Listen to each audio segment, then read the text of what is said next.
ان کے وفات کے بارے میں۔ اللہ تعالیٰ فرماتے ہیں قرآن کریم میں ما دلہم علی موتہ الا دابۃ الارض تأکل من سأتہ، جنات کو سلیمان علیہ السلام کی موت کی خبر کس نے دی ہے؟ زمین کی ایک کیڑے نے، جس کو دیمک کہا جاتا ہے۔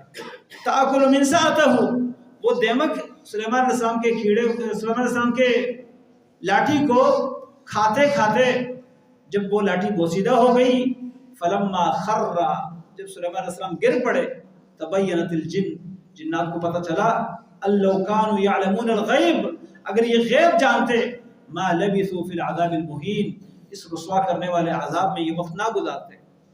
اتنا مشکل کام جو ان سے لیا گیا ہے، یہ کام چھوڑ کے بھاگ جاتے، لیکن پتہ نہیں تھا کہ سلیمان علیہ السلام فوت ہو چکے ہیں۔ تو جنات کو بھی غیب کی خبر نہیں ہے۔ اسی طرح اور انبیاء، موسیٰ علیہ السلام، عیسیٰ علیہ السلام، یہاں تک کہ محمد رسول اللہ صلی اللہ علیہ وسلم، بے شمار واقعات ہر نبی کے بیان کرنے پر اگر آ جائیں تو یہ وقت بڑا مختصر رہ جائے گا۔ رسول اللہ صلی اللہ علیہ وسلم کے پاس عقل، عرینہ، یہ دو قبیلے ہیں، یہ آ کر کہتے ہیں کہ ہمیں قرآن پڑھانے کے لیے، دین سمجھانے کے لیے، دینی تعلیمات فراہم کرنے کے لیے کچھ لوگ چاہیے، کیونکہ ہمارے علاقے میں سارے لوگ آپ پر ایمان لا چکے ہیں، آپ ہمارے ساتھ کسی کو بھیج دیں۔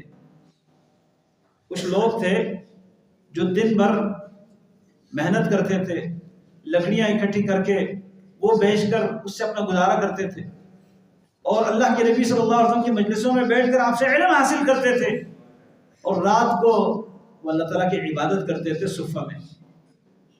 صفہ مسجد نبوی کے برابر میں جو چبوترا بنا ہوا تھا، وہیں پر 70 لوگ تھے، اور ان کو صحابہ کرام قاری حضرات کہتے تھے، قرہ، ان قرآن کے عالم۔ آج کل ہمارے یہاں قاری تو صرف قرآن پڑھے ہوئے کو کہا جاتا ہے، جس کو الفاظ یاد ہوں، لیکن اس زمانے میں قاری وہ ہوتا جو الفاظ بھی جانتا اور معنی بھی جانتا قرآن کا۔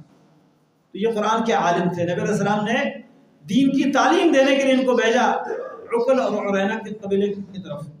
راستے میں بئر معونہ ایک جگہ ہے، اس جگہ پر ان قبیلوں کے ظالموں نے تیر انداز بٹھائے ہوئے تھے، اور کہا کہ جیسے ہی یہ آئیں گے تو ان پر تیر برسانا شروع کر دیں۔ انہوں نے تیر برسانا شروع کر دیا، یہ 70 کے 70 صحابہ کرام وہاں پر شہید ہو گئے، اور نبی کریم صلی اللہ علیہ وسلم کو بڑا دکھ ہوا ان کی وجہ سے۔ پورا 1 مہینے